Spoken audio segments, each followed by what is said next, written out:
Libra rising. How you doing, Libra? This is your reading for the Taurus new moon. It's happening on the 27th of April, 2025 at 7 degrees and 46 minutes of Taurus. My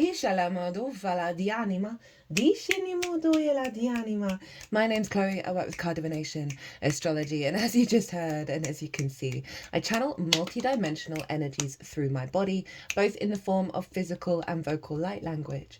All of this brings in healing, attunement, and activation codes to the messages that want to come through for you today. Even though you might be watching this after the event of the new moon, I work with 6-month cycles, so you're not missing out on any of the energy and any of the messages that come through in this reading. Libra, hi. I read for the rising signs. So for those of you who don't know Libra in the first house, look to the house it does fall in your natal chart. Look to the themes of that house, and you want to apply those themes along with all the other meaning you've got going on in the sign of Libra to the messages that are going to come through here today. It'll be as if that Libra energy, wherever it falls in your natal chart, has now energetically moved to the first house. So the astrology for the rising sign will always still link in. You just got to add on your own natal chart meaning on top of it. For example, I've got Libra in the 3rd house, and I've got the asteroid Juno there. So I'd apply the themes of the 3rd and the meaning of Juno to what comes through in this reading. As always, take what resonates, leave what doesn't. There is a collective reading for this new moon, and in those collective readings, I break down the astrology of how all these celestial bodies are talking to each other at the exact moment of that new moon that forms an energetic blueprint, right? A harmonic. So I really went into detail about what that's all about because that's then what we're working with over the next 6 months collectively. Pull collective tarot cards, and as well as lots of channeled messages came through as always. Now that acts, if you want a deeper understanding, pause this video, go watch that, because it acts as a baseline to give you more depth of understanding of what's going to show up here.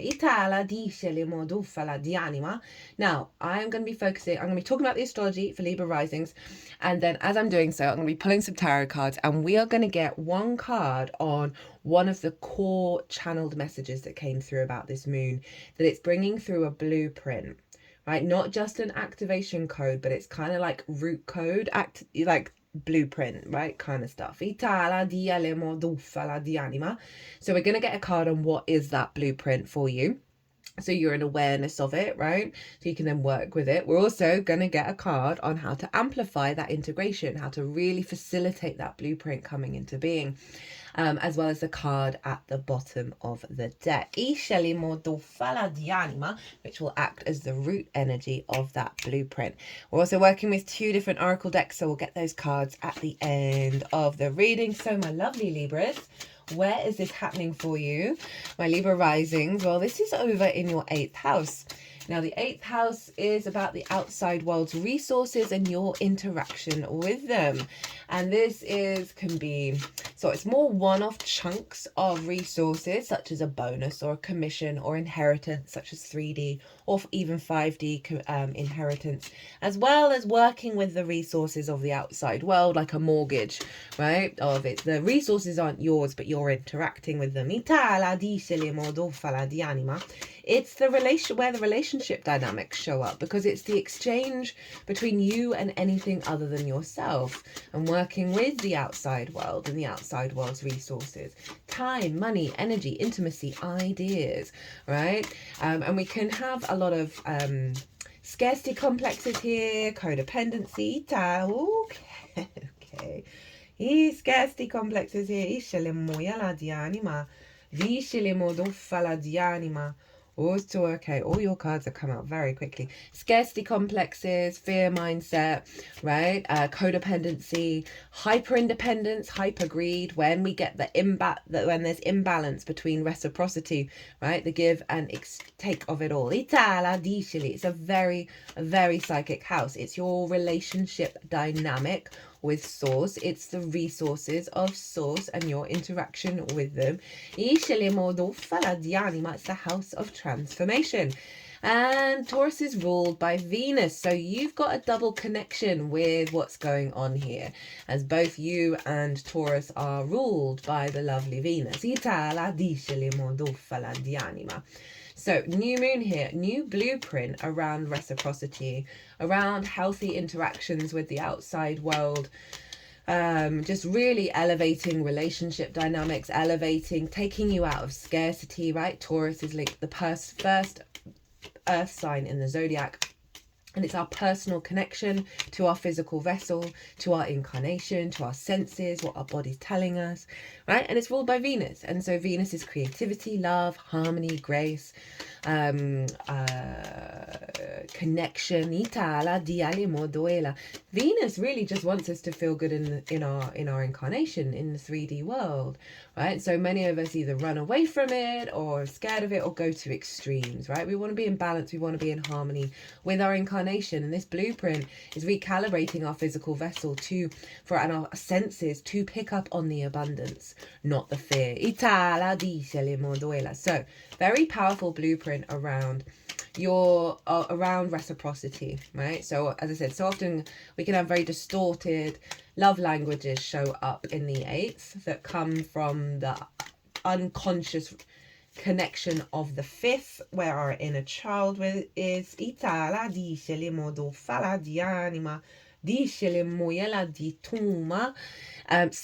of the 5th, so we've got a lot going on in this moon. All the fixed signs are being activated, and Pluto is squaring this moon from your 5th house, and this is your house of joy, and everything I'm going to say stems from this, your creation energy, right? How your life force creates in the world. Pleasure, amusement, games, play, children, both literal children and figurative children, such as your inner child, as well as creative things you birth into the world that feel like your children.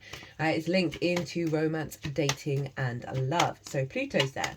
Now, Pluto fundamentally is about your rooted power, your magnetism, and is recalibrating us to our universal frequency of Aquarius, right? The higher perspective, the egalitarian future thinking frequency. And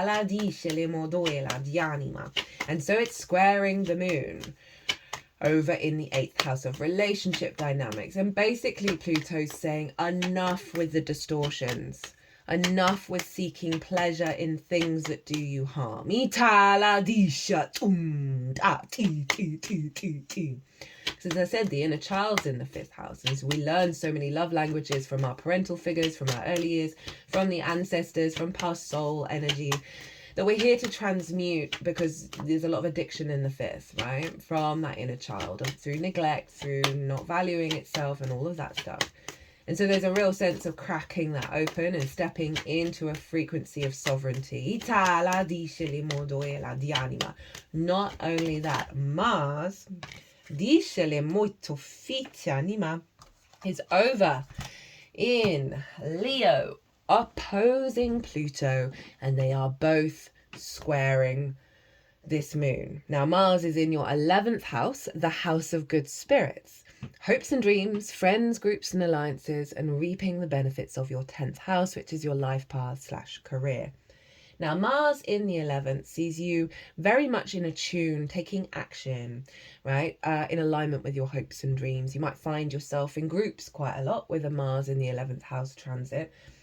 Mars is inherently independent. It's very powerful. That both Mars and Pluto, very powerful, very sovereign in their nature. You know, Mars is our motivation, our drive, and our action. It's in the sign of Leo, which is the heart space. And so Mars opposing Pluto, working together, when they're in balance with each other, they are building a structure around you being in your sovereign power when it comes to how you manifest your hopes and dreams from a place of creativity, in alignment with healthier reciprocity with the outside world.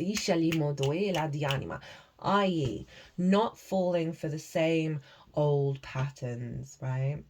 And allowing yourself to liberate. Speaking of liberation, Lilith is over in Scorpio, in your 2nd house of your resources, your skills and your tools,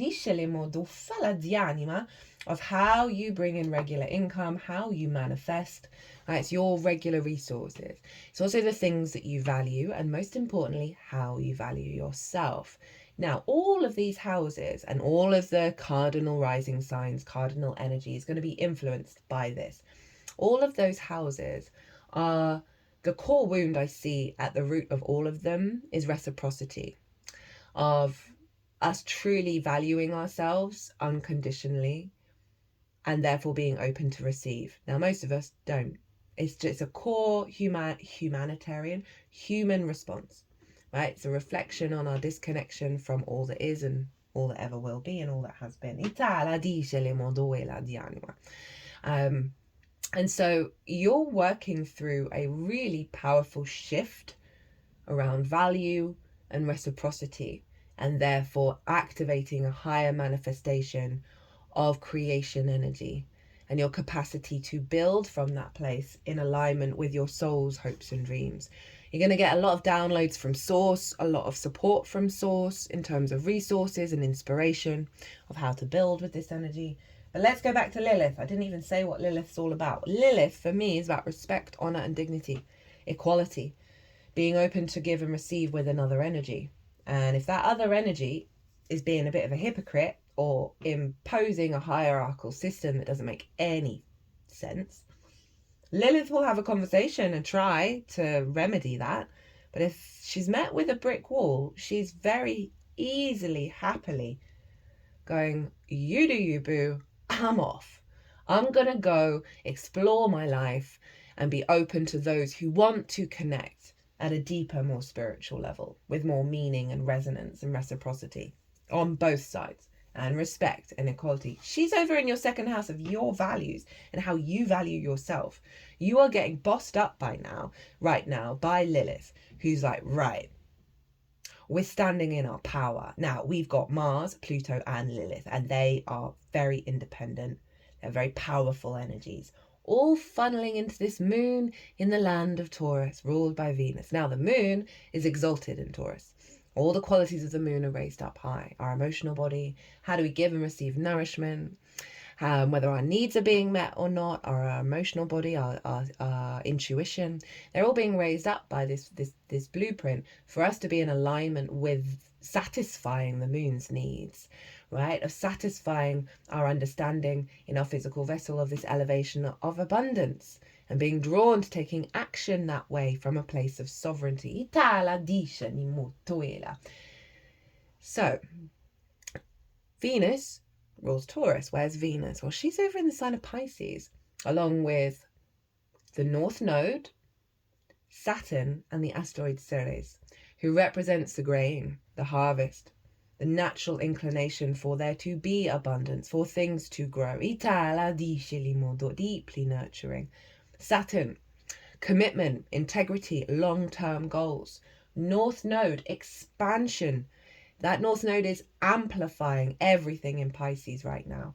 Venus, the goddess of love, of creativity, of joy, of grace, harmony, connection. She is exalted in Pisces.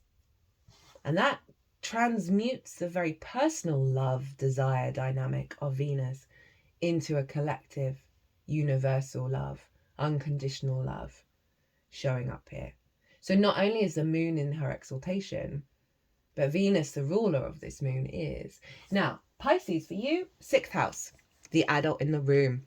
Work, how you work, physical health, how you figure things out and put them into practice, and work, right? Routine, co-workers, and therefore collaboration, pets, and therefore acts of service.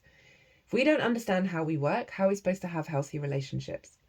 If we don't take care of ourselves, if we don't prioritize being the adult in the room and serving ourselves and serving our nature, how are we supposed to do that when we're in relationships that so often we can get distorted by?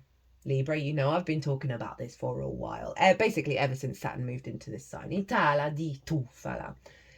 So, Venus is influencing you, stepping into a level of maturity, of respect of self, respect of how you work, respect of your physical health, respect and honouring of universal co-creation from divine love. Ita and anything else is kind of like, nah. So this is influencing your relationship dynamic with the outside world, however that manifests.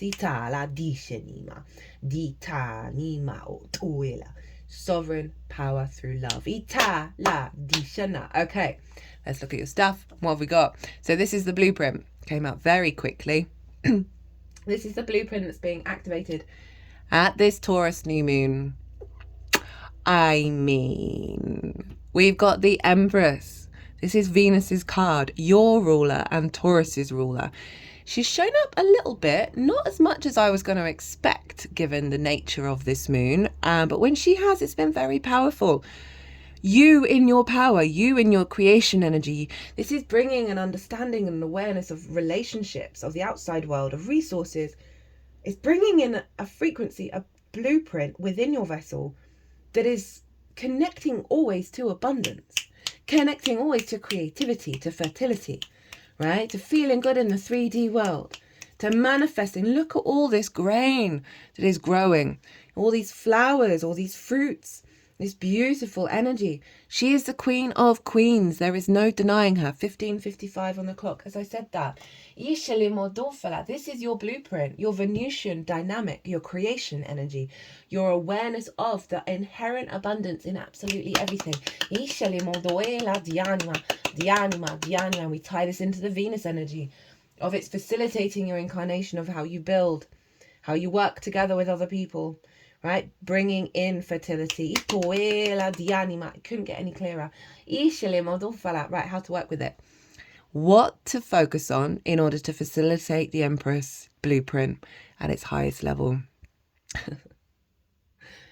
9 of Cups. I mean, the Empress and the 9 of Cups. Libra.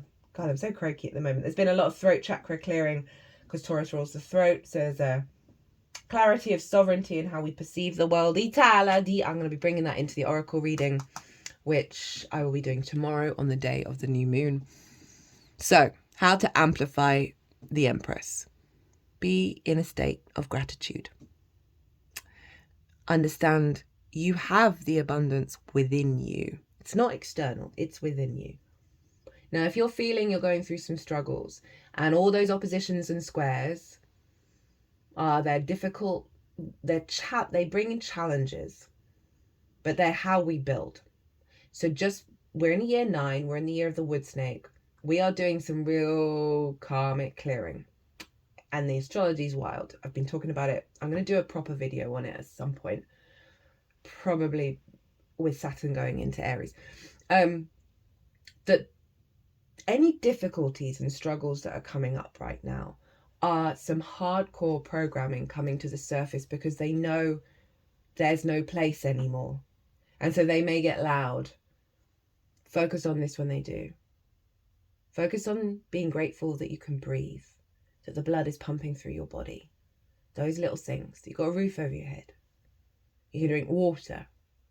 Focus on that. If you're really struggling, that's always my go-to when I'm having the worst day and I'm in the pit, right? And I want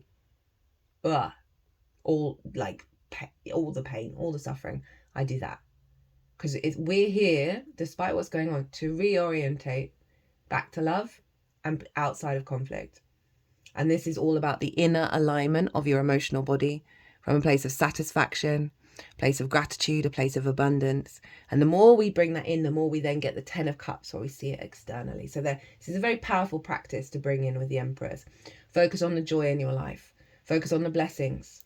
Focus on the possibility of the unfoldment of all your desires coming true, but without any expectations or assumptions of it actually happening. What would you feel like if the Empress showed up at your door and said, I'm here to grant you a wish? Might make you go down a bit of a deep journey to think about, okay, if I only had one wish, what on earth would that be? Right? So, let's look at the bottom of the deck as the root energy. Oh, I like it. 8 of Pentacles.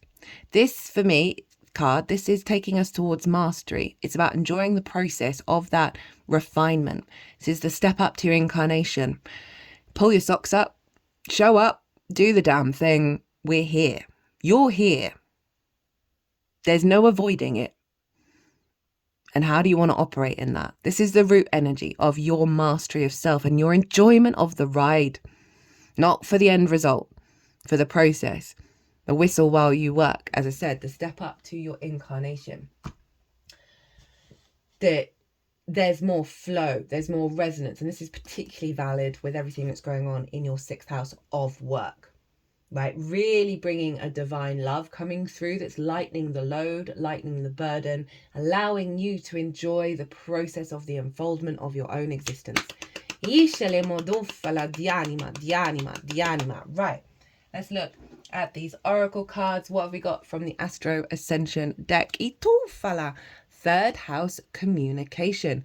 Master your mind. Yeah, these cards are very much the opposite of focusing on the negative, focusing on the struggles, focusing on the conflict. This is a different agenda right here.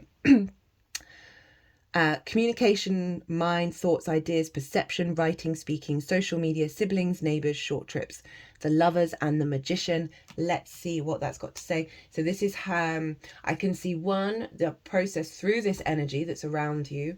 You're going to find yourself naturally reorientating to love in the way that you're communicating. There may be some extremes every now and again. Trust the process with that. But also in terms of...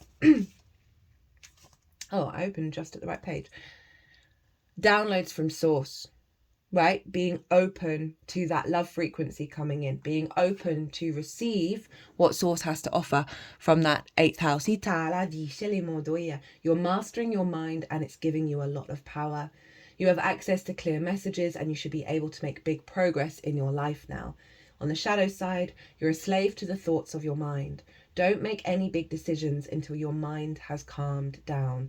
Avoid important communication. So that may be for those moments that might kick off, right? It might be a good idea. Give yourself some breath. Step into the 9 of Cups. Let it unfold. You don't have to control it. Let's see what's at the bottom of the deck. No way. 8th house.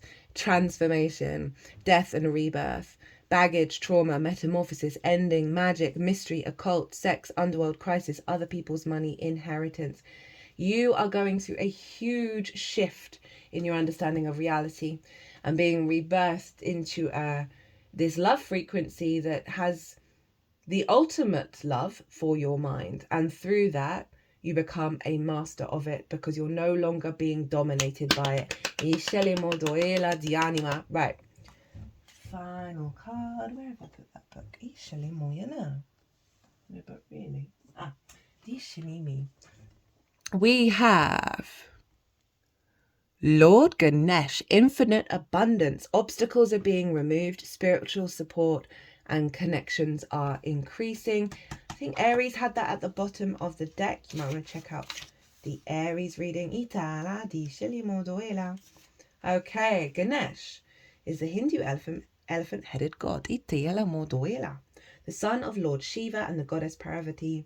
Legend said he received his elephant head as a replacement after his father sliced off his human one when he mistook him for an intruder.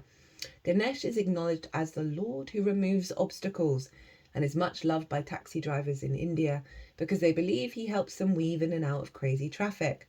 Ganesh is a sweet-toothed, life-loving, joyful, dancing, and very approachable god. He will use his light to weave a perfect path for you. This is beautiful for the 8th. Of clear, you don't have to be in a worry state, in a fear state. Because when you're engaging with the outside world, trust that everything that's going on is in alignment. Whether it's a struggle, a difficult relationship, or a blessing, right? Lord Ganesh is clearing the path of all the clutter. And there may be stages of challenges, but they are only bringing you deeper into a stronger connection to your own abundance. But overall, the sense of an easy path, right? And that, I just feel called to say, doesn't mean that there aren't going to be difficulties, but it is the easiest path for your ascension. Trust in the process with everything that's getting cleared out this year. Cannot stress it enough. Right? It says actually weave a perfect path for you. I've been going through a lot where things seem like they're flowing seem like they're completely divinely aligned. And then something gets jarring, something jars, something's not quite right. And you're like, what? How? I thought, what? And all it's done every single time is take me deeper within. And it's helped bring certain situations and information to light by going within and going deep into whatever that was. It's created space for healthier communication, healthier expression, healthier understanding. That's actually led to a deepening of connection and existence, right? Just, it's blowing my mind at the moment. Anyway, I just want to use that as an example, just because sometimes we can get it twisted that we think, I mean, we're heading to those spaces where it's more and more all the time. But at the moment, this year, there are going to be difficult situations. There are going to be challenges. And we're activating a higher level of trust in all things. And that is the perfect path that leads to infinite abundance. It's important at this time to move beyond the limitations of it's not meant to be, and focus on, if this is for my highest good, then the universe will take me there safely. Ganesh is not only bringing a clear light to your external situation, but also helping you clear up any inner conflicts. When obstacles arise, know that they are just reminders that you care about your path and that you have the ability to change your current situation. Ganesh is here to help you. Thank him for clearing the way. To increase your connection to him, you may want to chant in Sanskrit, Om Gam Gana Patayana Namahana. I hope I got that right. That would need many times repeating before that gets locked in. Oh, they brought in their own version. Okay, we'll just check to see what's at the bottom of the deck. Oh, I feel like I'm going to need a moment after this to decompress, because this is really powerful. Give yourself the space and the grace and the time to unfold, to process, to integrate. We really need it at the moment because what's going on is so deeply transformative. Right at the bottom of the deck. Hilarion, divine healing. Honor your sensitivity, lol. Retreat or recharge and heal, lol. Your light can support others. Just what I just said. Beautiful when that happens, because it really does show the alignment of the message. Right, Libra.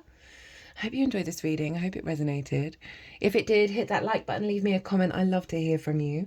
If you want a personal reading, my website is everywhere, or email me directly. Libra, be good to yourselves. Be good to those around you. Safe travels, and be well until we meet again.